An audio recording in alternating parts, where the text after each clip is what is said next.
मैंने जब अनाउंस किया मेरी pregnancy, I am in my third trimester, आपके हस्बैंड्स इतने ओवर केयरिंग होते हैं। जैसे उन्होंने फर्स्ट लेयर ऑफ स्किन काटी, अनस बेहोश होने वाले थे एंड देन वो बेबी को देखा और उनकी आंखों से ऐसे आंसू गिरने लगे। So you know we both had that emotional moment at that point of time and of course I would love to have more kids. You know मतलब 5 बच्चा हो, 10 बच्चे हो। पहले के जमाने में तो लोग 12 बच्चे कर लेते थे। इंसान एक माँ और बाप बन जाने के बाद इंसान की फितरत ही बदल जाती है। अस्सलाम वालेकुम एवरीवन। तो सबसे पहले तो आप सबका बहुत बहुत शुक्रिया कि जैसे अच्छा तारिक जमील भी सलाम कर रहे हैं। तो वेल आप सबका सबसे पहली बात है बहुत बहुत शुक्रिया, बिकॉज जैसे मैंने हमारी खुशखबरी इंस्टाग्राम पे शेयर करी, आप लोगों ने इतनी प्यारी प्यारी दुआएं दी और यू नो जाहिर सी बात है हर इंसान को हर वक्त दुआ की ज़रूरत होती है और ऐसे वक्त तो सबसे ज़्यादा होती है। एंड स्पेशली जो मदर्स है, यू नो जो लेडीज़ है, वो तो जानती है कि ये वक्त कैसा होता है। So let me tell you this time मैंने जब अनाउंस किया मेरी pregnancy, I am in my third trimester और बहुत ज़्यादा एक्साइटेड हूँ। तो मैंने इस बार सोचा छोटा सा एक थोड़ा सा डिटेल आपको बताऊँ, थोड़ा बहुत। I am sure there will be more vlogs, but मैंने फर्स्ट प्रेगनेंसी में कुछ भी शेयर इतना नहीं किया था, मैंने कुछ बताया नहीं था। मैंने बहुत अपने अपने में थी, because first pregnancy was very different for, I think it's different for everyone. तो मेरे लिए भी बहुत अलग था। इनफैक्ट मेरे फर्स्ट प्रेगनेंसी में आई हैड मेजर स्वेलिंग। मतलब मैं थर्ड ट्राइमेस्टर में तो मैं खुद एक हॉट बलून बन चुकी थी। Everyone knew that I was pregnant. अभी तो कोई कहता है हाँ सच्ची में थर्ड में हो। तो आई थिंक ये एक डिफरेंस रहा है। And I think first time जब आपकी बॉडी एक मेजर चेंज के थ्रू जाती है, so everything is very different. Specially with my first one I had major nausea problem. मतलब इतना होता था कि मुझे अभी भी याद है कि हमारे तारिक जमील साहब की विलादत से पहले, इस दुनिया में आने से पहले तक, हॉस्पिटल जाने से पहले तक I was puking, I was vomiting.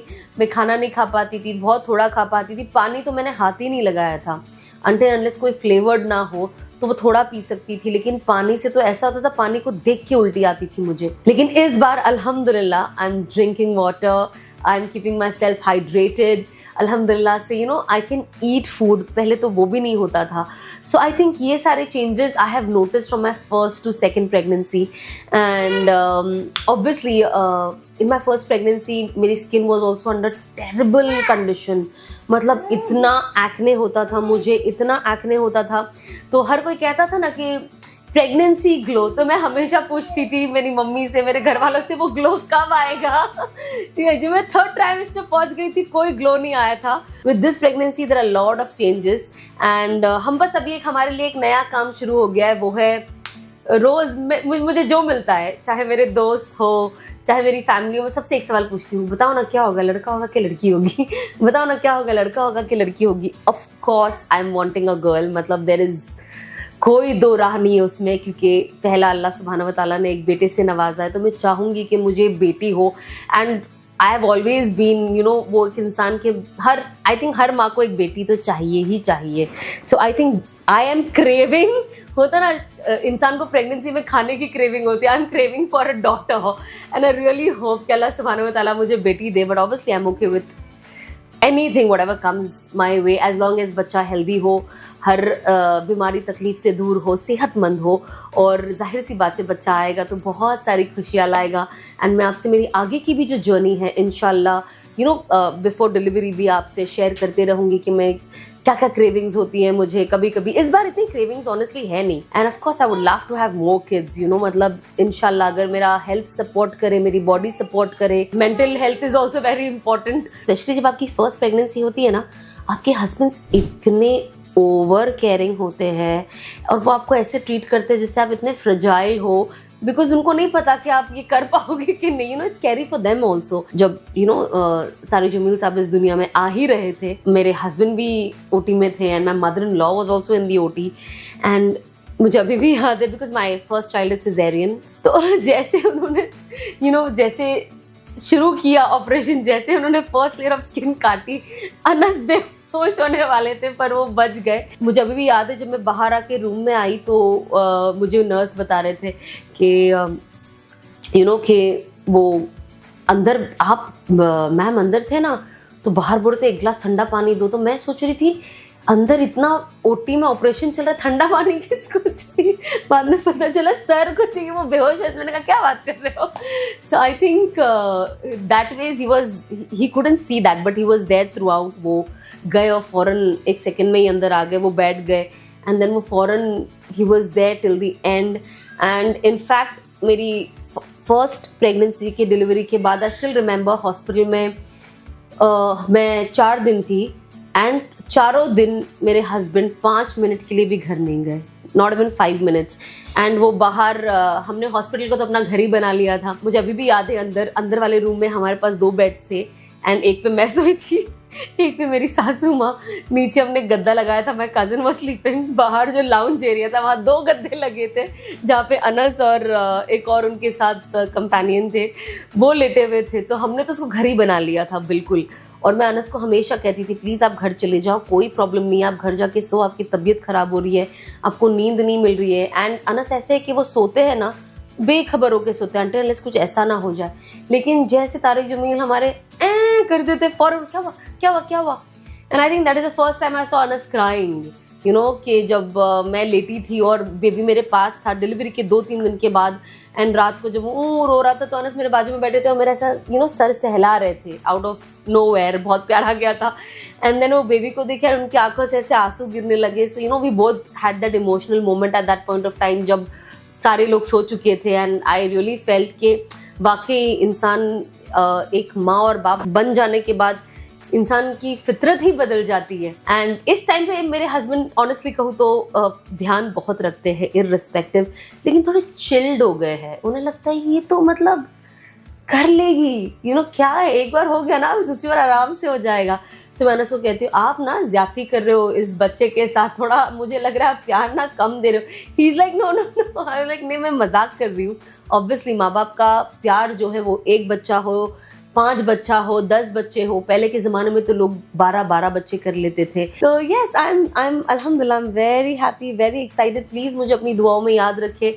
अल्लाह आफियत से और खैर से इस औलाद को इस दुनिया में लाए, इसको वजूद दे इस दुनिया में। और मेरी दिल से हर माँ के लिए दुआ है कि अल्लाह हर किसी को अच्छी माँ बनाए। और जितनी भी मेरी बहनें हैं जो औलाद चाहती है और औलाद के लिए दुआ कर रही है, कहते जो इंसान प्रेग्नेंट रहता है ना तो वो जो दुआ करता है अल्लाह सुब्हानहू व तआला उसे कबूल करते हैं। और जब वो बच्चा जनता है, जब डिलीवरी होती है, डिलीवरी का जो वक्त होता है उस वक्त सारी दुआएं कबूल होती है। और जब बच्चा अब दुनिया में आ जाता है तो वो डिलीवरी का जो वो दर्द और जो सहन किया है उसने, अल्लाह सुब्हानहू व तआला उसके सारे गुनाह माफ़ कर देता है और वो फिर से वैसी हो जाती है जैसे कि वो खुद इस दुनिया में आज पहली बार आई। क्योंकि माँ की एक दूसरी ज़िंदगी होती है। तो अल्लाह कितना रहीम और करीम है। तो इस वक्त में मैं किसी को भी नहीं भूलूंगी, मैंने अपनी पहली डिलीवरी में भी बहुत दुआ करी थी हर किसी के लिए, दुनिया के लिए, दुनिया के हालात के लिए। तो जितनी भी मेरी बहनें प्रेग्नेंट हैं प्लीज़ इस मौके को यूज़ करें और लोगों के लिए भी दुआ करें, उन बहनों के लिए दुआ करें जो औलाद चाहती है। ये आपका मौका है कि आप इस वक्त अल्लाह कोई दुआ रद्द नहीं करते। तो आप भी दुआ मांगे कि अल्लाह हर किसी की गोद को भरे। उन्हें बेटा चाहिए, बेटी चाहिए, औलाद जिसे है ही नहीं, तो हम उन सब के लिए दुआ करें एंड इन्जॉय करें, खुश रहे। एंड आई होप कि कोई भी वो जो पोस्टमार्टम डिप्रेशन होता है, अल्लाह सुब्हानहू व तआला उस चीज़ से हर किसी को बचाए। और अगर कोई गुजर भी रहा है उस चीज़ से तो उस पर ज़्यादा ना सोचे, और उस चीज़ को लेट गो करे। क्योंकि at the end of it आपकी मेंटल हेल्थ को वो चीज़ अफेक्ट करती है। मुश्किल होता है, लाइफस्टाइल चेंज होती है, अचानक से कोई आपके बाजू में इतने ज़ोर से रो के उठ जाता है, आपकी नींद चेंज होती है। मैंने भी बहुत चीज़ें वो नोटिस करी थी। मुझे ऐसा लगता था मुझे सोना है, मुझे अभी भी याद है मैं उसको फीडिंग कराते कराते ऐसे सो जाती थी। तो ये चीज़ बहुत नॉर्मल है, इंसान अकेला भी फील करता है चाहे घर में 100 लोग भी क्यों ना हो। And I have also gone through that. But जब आप अपने दिमाग को बार बार ये कहोगे कि ये मुझे डिप्रेशन हो गया है, कहीं ना कहीं आप उस चीज़ को फील करोगे, उस चीज़ को ओवरकम करें, अपनी स्पिरिचुअलिटी को बढ़ाएं। आप जो भी रिलीजन से बिलोंग करते हैं आप वहाँ पे अपने गॉड से कनेक्टिविटी बढ़ाए। जो मुसलमान है वो अल्लाह सुब्हानहू व तआला से दुआ करते रहे, जो नॉन मुस्लिम है वो अपने गॉड से दुआ करते रहे। तो इंशाअल्लाह चीज़ें आसान होगी आप सबके लिए। एंड आप सब ये जो खुशी वाला फेज़ है इसे खूब इंजॉय कर पाएंगे। I can not wait to smell my newborn. I think smelling my newborn is my first to do list. मेरे बेबी को भी ऐसे सुनते रहती थी पूरा दिन। So I think that is something that I miss the most and इंशाल्लाह that is something that I am going to do the first. Also I think मैंने जब यूट्यूब बनाया था, आप सबका चैनल बनाया था यूट्यूब का, आप सबका बहुत प्यार मिला था, साथ मिला था। मैंने माशाल्लाह से 1 मिलियन के ऊपर क्रॉस कर लिया है, लेकिन अनफॉर्चुनेटली मैं इतनी एक्टिव नहीं हूँ। मैं कोशिश करती हूँ कि मैं चीज़ें बनाऊँ, मैं बताऊँ मेरा दिन कैसे जाता है और भी सारी चीज़ें, लेकिन मैं सच को मैं लेज़ी हो जाती हूँ। एंड फिर with baby and with immediately थोड़ा टाइम बेबी बस थोड़ा ही बड़ा हुआ and when he was 9 months I got pregnant again. So I think ये सारा फेज़ में मैं चाहती बहुत कुछ हूँ आपके लिए करना, लेकिन हो नहीं पाता। बट इस बार I am going to make sure कि मैं ज़्यादा व्लॉग्स बनाऊँ, ज़्यादा अपडेट्स आपको दूँ, चाहे वो दुनिया के बारे में हो, चाहे वो दीन के बारे में हो, चाहे वो बच्चे के बारे में हो, चाहे वो स्किन केयर ब्रांड है मेरा उसके बारे में हो, चाहे मेरा क्लोथिंग ब्रांड है हया उसके बारे में हो। मैं हर चीज़ इंशाल्लाह कोशिश करूँगी कि मैं कोई इन्फॉर्मेटिव चीज़ आपके आगे लाऊँ जो आपको शायद देखने में भी मज़ा आए, शायद आप कुछ चीज़ उससे सीखे भी। सो इंशाल्लाह I am going to do that this time and thank you so much for your love.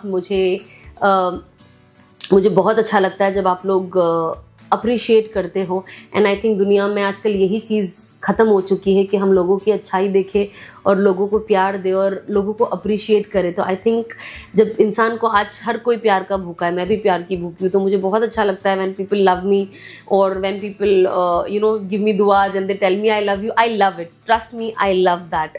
तो प्लीज़ ऐसे ही आपका साथ देते रहे, आप मेरा साथ देते रहे एंड प्लीज़ मेरे चैनल को लाइक करें, शेयर करें, सब्सक्राइब करें, अपने कमेंट्स डालें। और ऑल्सो आप लोग क्या देखना चाहते हो, आप क्या चाहते हो कि मैं किस चीज़ पे वीडियो बनाऊं या व्लॉग्स बनाऊं, कौन से ऐसी इन्फॉर्मेटिव चीज़ें, कोई भी चीज़ आप बता सकते हो, चाहे वो दीन को लेकर कोई टॉपिक हो, चाहे वो दुनिया को लेकर कोई टॉपिक हो।